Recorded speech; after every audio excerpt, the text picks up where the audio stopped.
Pada malam hari tanggal 18 Mei 2023, di sebuah kamar kos yang terletak di Jalan Pawiatan Lohur, Kecamatan Banyumanik, Kota Semarang, suasana mendadak berubah mencekam. Ahmad Nasir, seorang penghuni kos yang dikenal pendiam, tampak panik.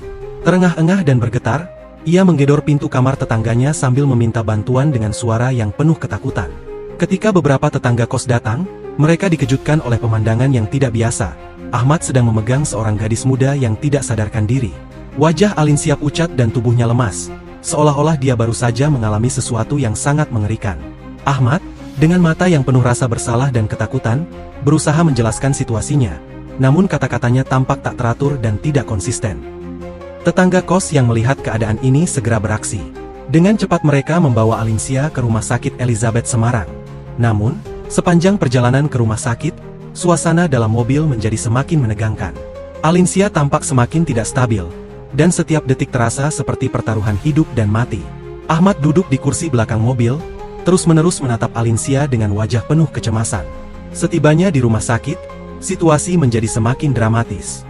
Para dokter dan perawat yang mencoba menyelamatkan Alinsia menyadari bahwa kasus ini tidak biasa. Gejala-gejala yang muncul pada Alinsia menunjukkan adanya keracunan yang parah. Namun tidak ada yang bisa menjelaskan penyebab pasti dari keracunan tersebut. Ruang gawat darurat menjadi sibuk dengan aktivitas medis. Tetapi meski segala usaha dilakukan, nyawa Alinsia tidak dapat diselamatkan. Di Rumah Sakit Elizabeth Semarang, dokter yang menangani Alinsia mulai merasa curiga dengan penyebab kematian gadis tersebut. Merasa ada sesuatu yang tidak beres, dokter memutuskan untuk melapor kepada polisi. Sementara itu, Ahmad Nasir menghubungi keluarga Alinsia untuk memberitahu mereka bahwa gadis tersebut berada di rumah sakit. Mendapatkan informasi ini, keluarga Alinsia sangat terkejut. Mereka mulai bertanya-tanya siapa sebenarnya Ahmad dan apa hubungan dia dengan Alinsia. Mari kita selami kasus ini sedalam mungkin. Alinsia Bokman Kondomo adalah putri dari Nikolaus Kondomo, pejabat gubernur Papua Pegunungan yang menjabat dari 11 November 2022 hingga 13 November 2023. Alinsia lahir di Jayapura, Papua, pada 12 Mei 2007. Dan saat kasus ini terjadi pada tahun 2023, ia berusia 16 tahun. Meskipun ayahnya menjabat sebagai PJ Gubernur di Papua Pegunungan, Alinsia tinggal dan bersekolah di Semarang, kota asal kakek neneknya. Saat ini, ia adalah siswi kelas 2 di SMA Negeri 2 Semarang. Alinsia tinggal di Kompleks Perumahan Pelamungan Indah, Kelurahan Pelamungan Sari, Kecamatan Pedurungan, Kota Semarang. Teman-teman sekolahnya menggambarkan Alinsia sebagai sosok yang pendiam namun taat beragama. Di mata keluarga, ia adalah anak yang baik, polos, lugu, ramah, dan sederhana. Alinsia dikenal memiliki kekuatan dalam beribadah dan selalu berdoa. Meskipun masih muda, ia sudah menjadi panutan bagi keluarganya, sering mengingatkan orang tuanya untuk berdoa, dan siap membantu teman-temannya yang kesulitan. Dengan perhatian dan kasih sayangnya kepada orang lain, Alinsia benar-benar dikenal sebagai remaja yang baik. Karena sifatnya yang baik, Alinsia sangat disayangi oleh keluarga dan teman-temannya, serta cukup dibanggakan dan disegani. Seperti kebanyakan remaja seusianya, Alinsia aktif menggunakan media sosial dan memiliki banyak teman, baik di lingkungan sekitarnya maupun teman online. Singkat cerita, pada tanggal 3 Mei 2023, seorang pria bernama Ahmad Nasir yang berusia 22 tahun mengajak Alinsia berkenalan melalui media sosial Instagram. Karena sifatnya yang ramah, Alinsia meladeni Ahmad dan mereka mulai berkenalan dan berbicara melalui fitur obrolan di Instagram. Awalnya, tidak ada yang mencurigakan, dan obrolan mereka berlanjut ke Telegram dan WhatsApp. Alinsia tidak merasa curiga pada Ahmad, yang tampak baik dan ramah, sehingga dia merasa cocok untuk dijadikan teman. Sejak saat itu, Alinsia dan Ahmad rutin berchatting, mulai mengenal satu sama lain lebih dekat. Ahmad Nasir adalah seorang mahasiswa di salah satu perguruan tinggi swasta di Kota Semarang, Fakultas Ekonomi semester 4, dan ia tinggal di Kelurahan Panggaron Kidul, Kecamatan Pedurungan, Semarang. Setelah kurang lebih 2 minggu berchatting dan berkenalan melalui media sosial, pada tanggal 18 Mei 2023, Ahmad mengajak Alinsia untuk bertemu secara langsung. Ahmad mengatakan bahwa dia ingin mengenal Alinsia lebih dekat, dan mengundangnya untuk makan bersama sambil ngobrol.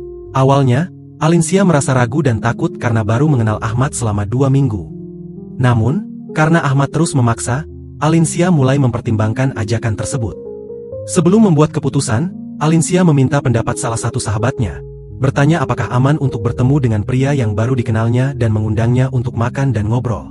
Mendengar saran sahabatnya, Alinsia merasa lebih yakin. Sahabatnya mengatakan bahwa bertemu untuk makan sambil ngobrol di tempat yang ramai tidak masalah. Dengan merasa lebih tenang, Alinsia akhirnya setuju untuk memenuhi ajakan Ahmad dan bertemu langsung. Pada sore hari tanggal 18 Mei 2023, suasana di sekitar kompleks perumahan Pelamungan Indah terasa cerah dan hangat. Ahmad Nasir datang ke rumah Alinsia dengan senyuman ramah, menawarkan untuk menjemputnya. Alinsia, yang awalnya merasa senang karena Ahmad menawarkan untuk mengajaknya keluar, naik ke dalam mobil dengan penuh harapan akan suasana yang menyenangkan. Sepanjang perjalanan, mereka mengobrol ringan tentang hal-hal sehari-hari. Suasana di dalam mobil terasa nyaman pada awalnya, dengan percakapan yang penuh tawa dan canda. Namun, suasana mulai berubah ketika Ahmad mengarahkan mobilnya ke jalan-jalan yang tidak familiar bagi Alinsia. Meski ia mencoba untuk tetap santai, rasa tidak nyaman mulai muncul saat ia menyadari bahwa Ahmad tidak menuju ke arah tempat makan yang dijanjikan. Saat mobil berhenti di depan kos Venus, di Jalan Pawiatan Lohur, Kecamatan Banyumanik, Kota Semarang, Alinsia merasa jantungnya berdegup kencang. Ahmad yang melihat ekspresi cemas Alinsia, mencoba tersenyum tenang, tetapi senyumnya tidak berhasil menutupi ketegangan di matanya. Ia mengajak Alinsia masuk ke dalam kos, berusaha meyakinkannya bahwa tempat ini hanya untuk istirahat sejenak. Alinsia sangat takut dan merasa dijebak karena Ahmad sebelumnya mengatakan bahwa mereka hanya akan pergi makan. Meskipun ragu dan panik, terutama karena malam sudah larut dan Alinsia tidak hafal jalan pulang, akhirnya ia terpaksa masuk ke kamar kos tersebut. Di dalam kamar, mereka sempat ngobrol-ngobrol. Tanpa diketahui Alinsia, Ahmad telah menyiapkan minuman keras berupa anggur merah di meja tersebut. Botol anggur itu terletak di atas meja dengan label yang mencolok, seolah-olah menunggu untuk dibuka. Ahmad dengan cepat mengambil botol anggur dan menuangkan isinya ke dalam gelas-gelas yang sudah disiapkan. Ahmad mencoba untuk tampak tenang dan ramah saat menawarkan minuman kepada Alinsia. "Ayo, Alinsia, kita minum dulu. Aku pikir ini bisa membuat kita lebih santai." Suaranya terdengar biasa saja, tetapi ada nada paksa di balik tawarannya. Alinsia, yang merasa tidak nyaman dan sedikit khawatir, menolak minuman tersebut dengan lembut. Namun, Ahmad tidak menerima penolakan tersebut. Ia bersikeras memaksa Alinsia untuk meminum anggur itu. Dengan nada yang lebih tegas, Ahmad berkata, "Ayo, cobalah sedikit. Ini hanya untuk bersenang-senang. Tidak akan ada salahnya." Alinsia merasa tertekan dan takut. Dengan perasaan campur aduk antara ketidaknyamanan dan kekhawatiran, Alinsia akhirnya menerima gelas anggur yang ditawarkan Ahmad. Setelah Alinsia meneguk sedikit anggur merah, Ahmad tampak puas dan memintanya untuk minum lebih banyak. "Minumlah lagi, Alinsia." "Tidak apa-apa, hanya sedikit lagi," kata Ahmad dengan nada yang penuh tekanan. Alinsia merasa semakin tidak nyaman. Dengan ragu-ragu, ia meneguk sedikit lagi. Efek anggur mulai terasa, membuatnya sedikit pusing dan kurang waspada. Ahmad terus-menerus mendorongnya untuk minum lebih banyak. Alinsia, yang kini mulai merasa efek dari minuman tersebut, mencoba menahan rasa pusing dan mual yang muncul. Namun, perlahan-lahan ia merasa dirinya semakin mabuk. Perasaannya mulai tidak stabil, dan suasana di sekelilingnya semakin kabur. Setelah itu, Ahmad melakukan ruda paksa terhadap Alinsia yang lemah karena mabuk. Beberapa saat kemudian, setelah Ahmad merasa puas, keadaan Alinsia semakin memburuk. Tubuhnya mulai tampak lemas dan wajahnya pucat. Alinsia terkulai di ranjang, mual dan kesulitan untuk bernapas dengan tenang. Nafasnya yang berat dan gelisah semakin menambah suasana menegangkan di kamar kos yang sudah suram. Melihat kondisi Alinsia, Ahmad panik dan segera keluar dari kamar untuk membeli susu kemasan serta air kelapa muda di dekat kosnya, dengan harapan bisa membantu Alinsia merasa lebih baik. Namun, kondisi Alinsia tidak membaik. Ia malah mengalami kejang-kejang, yang membuat Ahmad semakin panik. Awalnya, Ahmad tidak ingin para penghuni kos mengetahui bahwa ia membawa seorang gadis ke dalam kamarnya. Namun, dalam keadaan darurat ini, Ahmad akhirnya memberanikan diri meminta bantuan tetangga kosnya untuk membawa Alinsia ke rumah sakit. Seperti yang sudah kita saksikan di awal cerita video ini, beberapa tetangga kos Ahmad segera membawa Alinsia ke rumah sakit Elizabeth Semarang. Namun, nyawanya tidak dapat tertolong. Di rumah sakit, dokter curiga dengan penyebab kematian Alinsia dan melapor kepada polisi. Sementara itu, Ahmad menghubungi keluarga Alinsia untuk memberitahu mereka tentang kejadian tersebut. Mendapatkan informasi ini, keluarga Alinsia terkejut dan mulai mencari tahu siapa sebenarnya Ahmad. Setelah memberitahu keluarga, Ahmad melarikan diri dari rumah sakit dan kembali ke kamar kosnya. Ahmad sudah menyadari bahwa dirinya akan menghadapi masalah serius dengan pihak kepolisian, terutama setelah kematian Alinsia. Di sisi lain, keluarga Alinsia yang tiba di rumah sakit menjadi sangat histeris dan menangis sejadi-jadinya ketika melihat Alinsia yang sudah tidak bernyawa.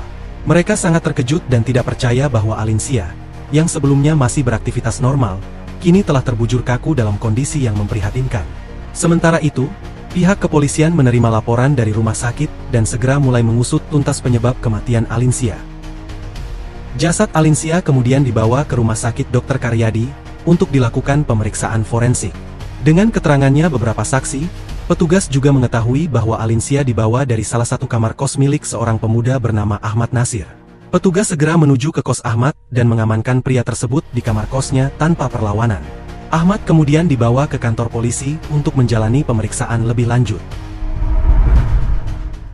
Sambil menunggu hasil pemeriksaan forensik, Ahmad menceritakan versi ceritanya tentang bagaimana Alinsia bisa berada di kosnya dan dilarikan ke rumah sakit. Menurut Ahmad, setelah menjemput Alinsia di rumahnya, ia membawanya ke kamar kosnya. Di sana, mereka sempat ngobrol, dan Alinsia meminum miras yang ada di kamarnya tanpa paksaan. Ahmad mengklaim bahwa Alinsia sendiri yang ingin minum. Ahmad mengatakan bahwa setelah minum miras, mereka melakukan hubungan badan atas dasar suka sama suka, tanpa paksaan. Setelah hubungan tersebut, Alinsia menjadi lemas dan mual, sehingga Ahmad membeli susu kemasan dan air kelapa muda untuk diberikan kepada Alinsia. Namun, setelah meminum susu dan air kelapa muda, Alinsia malah mengalami kejang-kejang. Mendengar keterangan Ahmad, polisi tidak langsung mempercayainya. Mereka melakukan serangkaian pemeriksaan, termasuk mikrobiologi, patologi anatomik, dan toksikologi, yang menunjukkan bahwa Alinsia meninggal karena gagal napas dan diduga keracunan. Penyelidikan mengungkap banyak kejanggalan dalam keterangan Ahmad. Lokasi kos Ahmad ternyata jauh dari rumah dan kampusnya. Rumah Ahmad di Kelurahan Panggarun Kidul, Kecamatan Pedurungan, dan kosnya di Jalan Pawiatan Luhur, Kecamatan Banyumanik. Kos tersebut baru disewa Ahmad selama sekitar 2 minggu sebelum kejadian, dengan biaya sewa Rp600.000 per bulan. Ahmad dan Alinsia baru berkenalan pada 3 Mei, dan kejadian ini terjadi pada 18 Mei, hanya sekitar 15 hari setelah mereka berkenalan. Kejanggalan ini menimbulkan dugaan bahwa Ahmad mungkin sengaja menyewa kos tersebut untuk niat jahat terhadap Alinsia.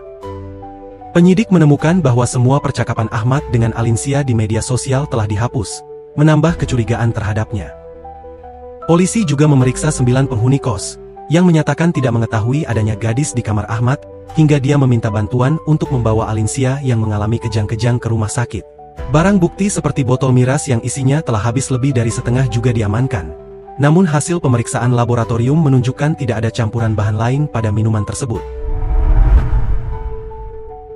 Dengan bukti-bukti yang ada dan keterangan dari para saksi, pelaku Ahmad Nasir dijerat dengan Undang-Undang Perlindungan Anak, khususnya Pasal 81 tentang persetubuhan bocah di bawah umur, serta Pasal 338 tentang penghilangan nyawa. Ahmad menghadapi ancaman hukuman paling singkat 5 tahun dan paling lama 15 tahun penjara, serta denda maksimal 5 miliar rupiah. Jenazah Alinsia Bokman Kondomo, putri PJ Gubernur Papua Pegunungan yang berusia 16 tahun, dimakamkan di kampung halaman ibunya, Sunarti, di Desa Jatiharho, Kecamatan Pulau Kulon, Kabupaten Grobogan, Jawa Tengah, pada hari Sabtu 20 Mei 2023 siang. Pemakaman tersebut dipenuhi dengan isak tangis dan kesedihan mendalam dari keluarga dan kerabat. Sebelum pemakaman, jenazah Alinsia disemayamkan di Kompleks Perumahan Pelamongan Indah, Kecamatan Pedurungan, Kota Semarang, Jawa Tengah pada Sabtu pagi. Saat jenazah tiba di Desa Jatiharho, suasana semakin haru dengan hadirnya keluarga besar dari pihak ibu dan warga setempat yang turut mengantar. Keluarga, termasuk ayah, ibu, dan kakak kandung Alinsia, terlihat sangat terpukul dan tidak dapat menahan air mata mereka. Hati mereka hancur saat menyaksikan anak dan saudara mereka terbaring di dalam peti mati, siap untuk dimakamkan di tempat peristirahatan terakhirnya. Di pemakaman, tampak raut kesedihan mendalam di wajah setiap orang yang hadir. Yohanes Pamungkas, salah satu kerabat korban, mengungkapkan betapa Alinsia adalah sosok anak yang baik dan rajin beribadah. Ia menyatakan betapa sulitnya menerima kenyataan bahwa Alinsia harus meninggalkan mereka dengan begitu cepat dan selamanya. Isak tangis dan doa-doa penuh haru menggema di sekitar makam, menggambarkan betapa kehilangan yang dialami keluarga dan teman-temannya sangat mendalam.